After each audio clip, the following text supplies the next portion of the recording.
સુરતમાં છેતરપિંડી કરનારા આરોપીઓને ઝડપી પાડવામાં આવ્યા છે। અડાજણ પોલીસે 2 આરોપીઓને ઝડપી પાડ્યા।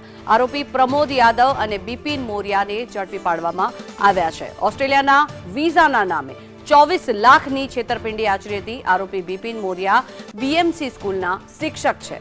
ટૂર એન્ડ ટ્રાવેલ્સ નામની કંપનીના નામે છેતરપિંડી આચરી આરોપીઓ ઓફિસ બંધ કરી ફરાર થઈ ગયા હતા। જો કે આરોપી રામકુમાર અંજલી શાહ પોલીસ પકડથી હજી પણ દૂર છે। ત્યારે પોલીસે બંને આરોપીઓને વોન્ટેડ પણ જાહેર કર્યા છે।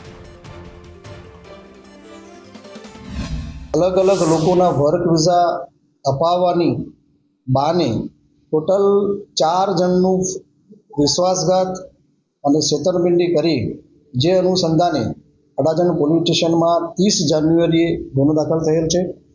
જેના અનુસંધાને 2 આરોપીની હમણાં ધરપકડ કરવામાં આવેલી છે।